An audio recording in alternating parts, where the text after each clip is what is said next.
happened to those people we knew? The names we all recognized from a TV show or the radio, or maybe famous for what they survived. A personality, a VIP, history in the headlines. Whatever happened to, let's get the latest news. Hey, whatever happened to you? Welcome to Hey, Whatever Happened To, and in tonight's show we're going to be talking about Wild Bill Hickok. And for that purpose, I'm Doug Thompson, and we're going to be visiting with Larry Bjornson. Did I get it right? Bjornson. Bjornson, okay. Well, you know, I practiced it before we went on air, Larry, had it perfect, and then the camera went on, and you made me mess it up, Larry. Larry is, right now, he's in Orange County, L.A., California. Normally, we wouldn't call out to L.A., California to talk to anybody about Wild Bill Hickok, but in this particular case, Larry is the authority about Wild Bill Hickok and has written a book, matter of fact, about old Abilene town and the Abilene area from 1867 to maybe a little later than 1871. And Larry, tell us a little about your book. Well, it actually covers the 1871 cattle season, which was Abilene's biggest and final year as a cattle town. In that year, about probably a record of 600,000 Texas cattle came up the trail from 900 miles from South Texas, and the total value of that drive that year in today's dollars was about $500 million, most of it running through the little town of Abilene, which was about 800 people at that time. So it was huge business, and along with all those cattle came thousands and thousands of cowboys, and each of them on 6 or 7 horses.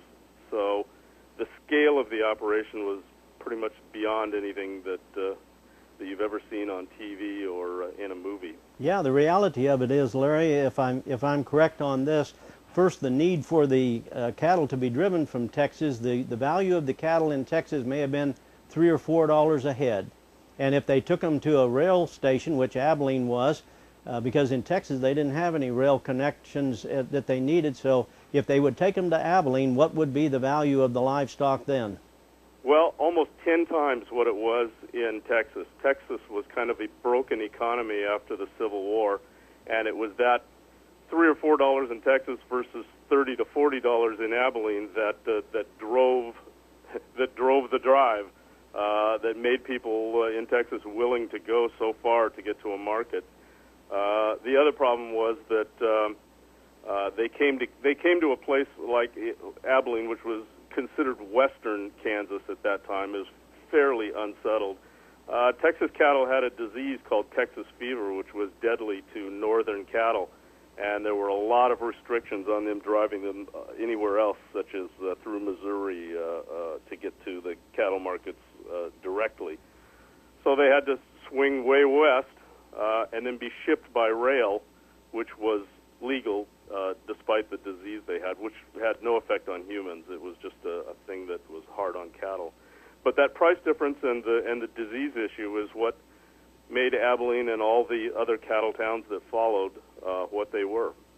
And then if you take the situation too, 1871, so this is after the Civil War by about 6 years, there's a lot of hostility between those people coming into one pretty small community, because you have settlers coming from the east, and they would be primarily from, what, Illinois, Ohio area?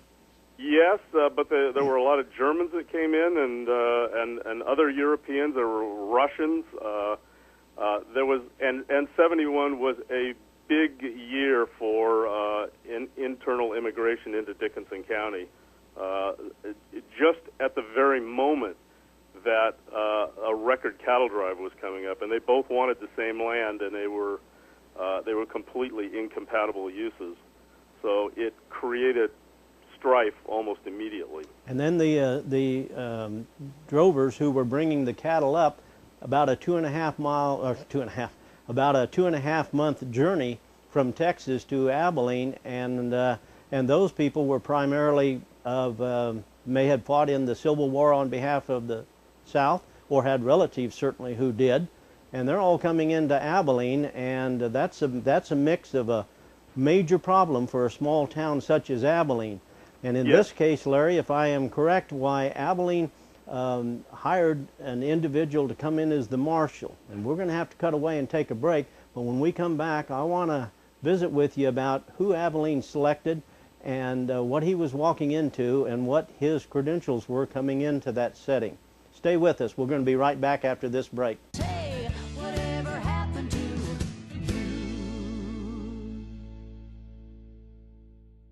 Welcome back to Hey, Whatever Happened to Wild Bill Hickok? I am visiting with Larry Bjornson, and Larry's in L.A. right now at Orange County.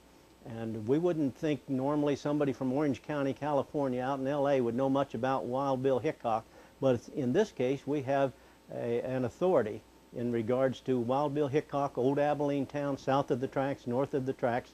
And Larry, I heard you speak at the Eisenhower Presidential Library here about a week or two ago, and that's where we made the connection, and that's why you're on the show, because after I listened to you, it was obvious you're an expert in this area. And I know you've written a book. The book is called Wide Open, isn't it? Correct. And if the listener or the viewer wants to get that book, how do they do so?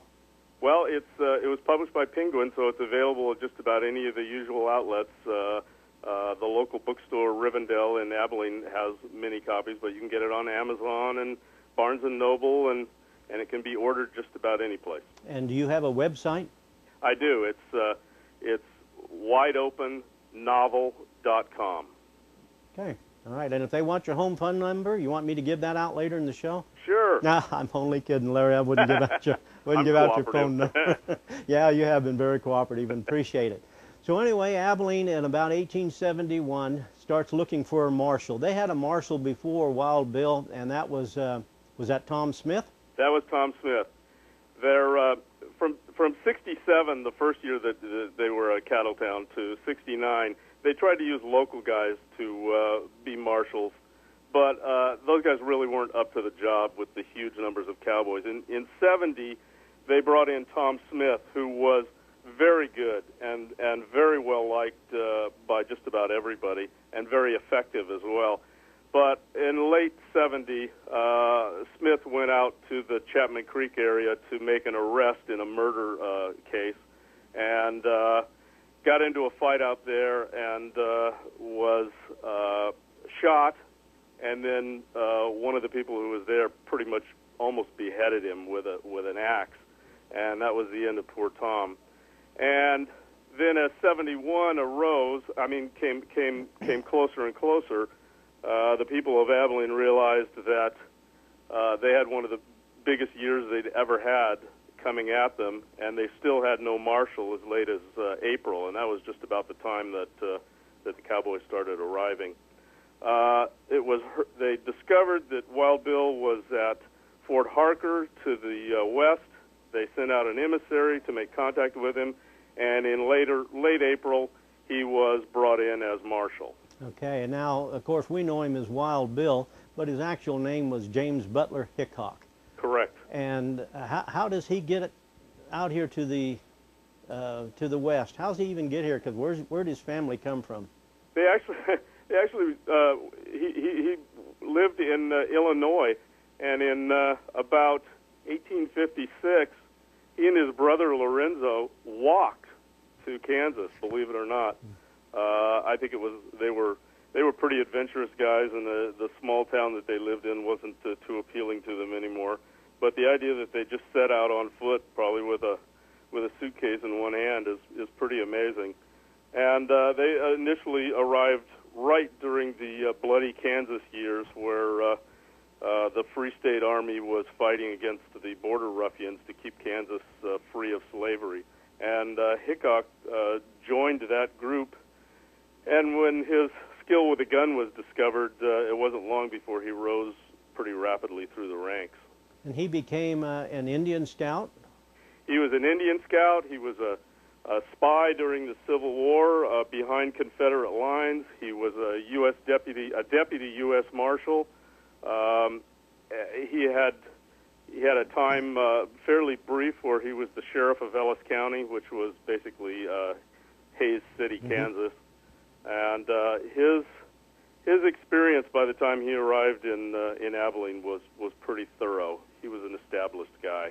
Now, when you say established, Larry, would that have been a situation that dime novels or Western novels, as they may have been called at the day, would have picked up about his exploits and spread his reputation, or would his reputation have been one that he earned and those who were traveling on through said, better watch out for this guy coming through. He's, good with the gun and good with his fists? Probably a bit of both. Around 1867, a guy named Colonel George Ward Nichols, who was a dime novelist specialist, sent some pretty florid articles, highly exaggerated, of Hickok's escapades to Harper's Magazine. And before too long, these articles were widely read, and before too long, Hickok was pretty famous. But as soon as these writers laid eyes on Hickok, they knew that they had somebody that was up to the job of being a dime novel hero. What is it about Hickok that made him feel that way? Well, he honestly did have a wide range of experience. He had a lot of stories of things that he had done. Some of which he exaggerated just because he thought it was somewhat humorous to entertain these wide-eyed Easterners. But he was 6'2". He had pearl-handled chrome 1851 Colt Navy revolvers. He just looked competent as soon as you saw him, and it didn't hurt that he had long hair that, like a lot of the scouts did back then. And at 6'2", he would have been a head taller than most of the adult males at that time. Would that be correct? He was shockingly taller. There was a photo of him taken at Fort Harker with about 50 to 75 men. And he is a head taller than every last one of them. He was, in that time, 6'2". Maybe doesn't sound that big today, but for that time he was huge. And the older he got, he didn't get overweight, but the older he got, he filled out and became bigger and bigger. And they said that when a cowboy might have thoughts of taking him on, but as soon as he saw him walking around as big as he was with those pearl-handled revolvers, most cowboys backed down and forgot all ideas of taking him on. Well, and I'm sure he was quick to use the fist too. We've got to take a quick break. We're going to be right back. Stay tuned. You're watching Hey, Whatever Happened to Wild Bill Hickok. Hey, whatever happened to you?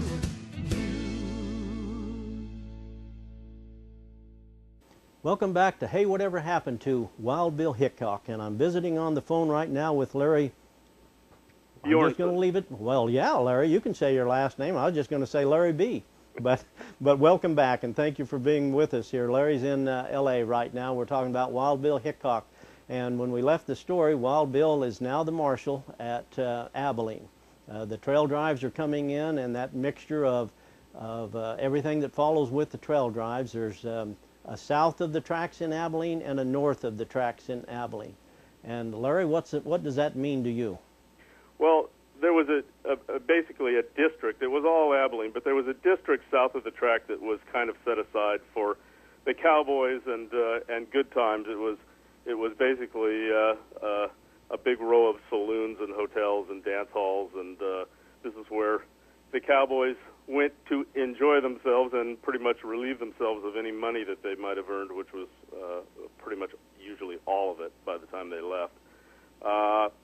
And Texas Town was, on a busy summer night, might have 3,000 or 4,000 cowboys and the people that were there to take their money from them on the streets. So it was jam-packed with people and horses, something you kind of never see in the movies, the scale of what was going on.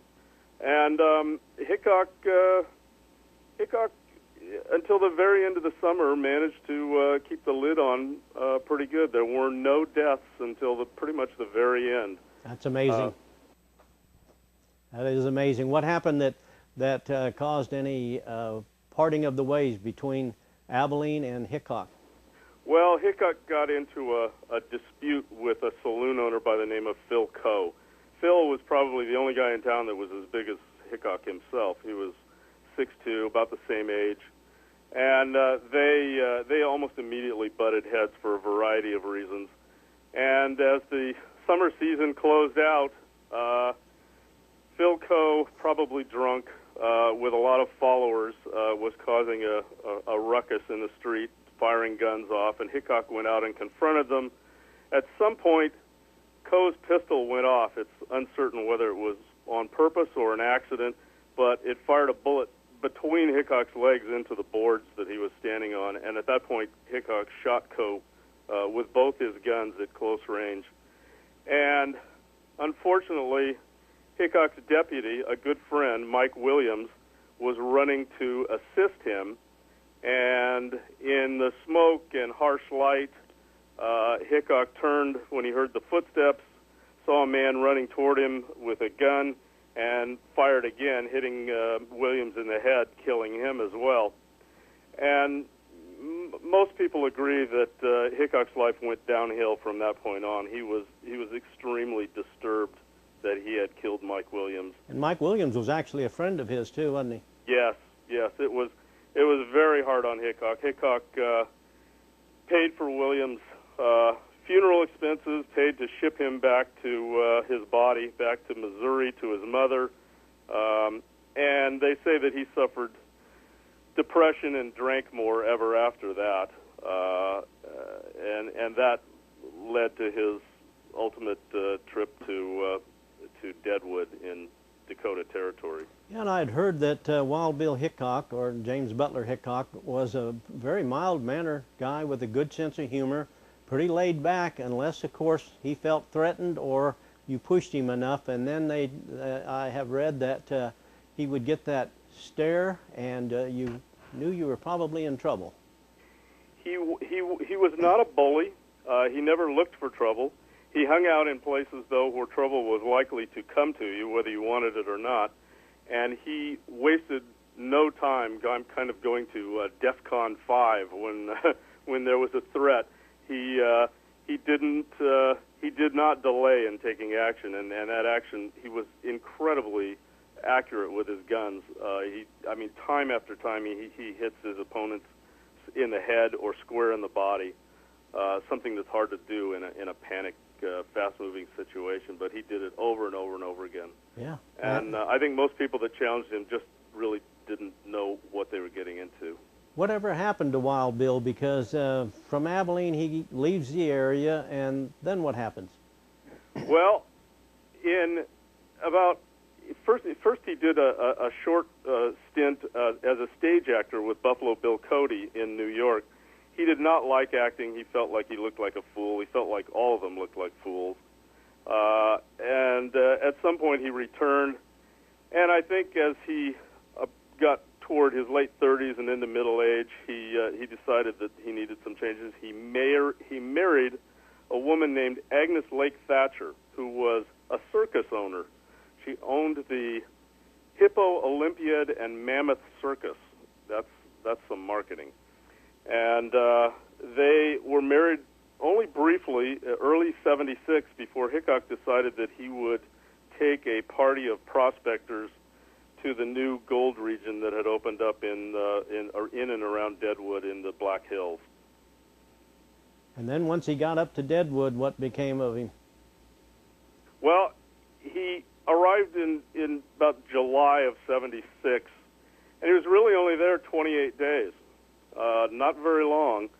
At some point, he loved poker, and at some point he went into a saloon that he frequented and wanted to join a poker game.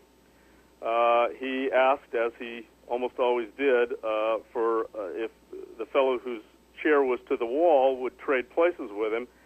But kind of like guys today, they all started razzing him and going, oh, don't worry about it. Got all this chair moving around. We're tired of it. And for once, or rarely, he decided to take a seat with his back to the room. And lo and behold, it wasn't long before a guy named Jack McCall, a kind of a weaselly little guy with slightly cross-eyed and about 25 years old, came slinking into the saloon. And not too long after, for no reason that anybody could detect, McCall came up behind Hickok, drew a pistol, put it directly to the back of his head, and pulled the trigger. And the bullet that was fired, interestingly enough, went through Hickok's head and across the table and plunged into the arm of a riverboat captain on the opposite side.